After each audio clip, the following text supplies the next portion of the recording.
গত বছর থেকে এবার অনেক ভালো। এবার লেবার কোনো হয়রানি ছিল না, সদরঘাটে যেটা হয়রানি থাকতো আগে ওটা নাই এখন। আমরা পরিবার নিয়ে আসলাম, কিন্তু খুব এইবারের মতন যে ঈদের জার্নিটা এটা কখনোই সম্ভব হয় না।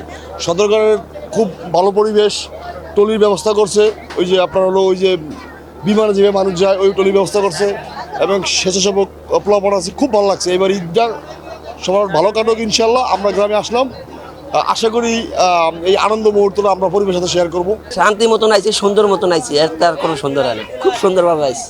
ভাড়া বেশি নিছে না, কোনো ভাড়া নেই, আগের তুলনায় বা আগে যেরকম নিত ভাড়া অন্য এই তুলনায় বাড়ে। খুব ভালোভাবেই আসছে, আলহামদুলিল্লাহ ভালো। ভাড়া ওই রেগুলারটাই রাখছে, বাড়তি ভাড়া রাখেনি। আর জার্নি স্বাভাবিক। খুবই ভালো মতন আসছি, খুব সুস্থ মতো আসতে পারছি। আপনার আসলাম, আপনার ওই যে বোট হয়েছিল এই সময় একবার আসলাম, আর এখন ঈদে খুবই আনন্দতেও সকলে যাচ্ছে। যে ঢাকা শহর খুবই ফাঁকা ফাঁকা, নিজে থেকেও মন টিকতেছে না। ঢাকাতে খুব সবার সাথে ফ্যামিলির সাথে খুবই আনন্দভাবে চলবো, সবার সাথে ঈদ কাটবো, এই কারণে আসলাম। স্টে সেফের ডাবল লেয়ার প্রোটেকশনই পিরিয়ডের হেভি ফ্লোর দিনগুলোতে আমাকে রাখে নিরাপদে। Stay safe.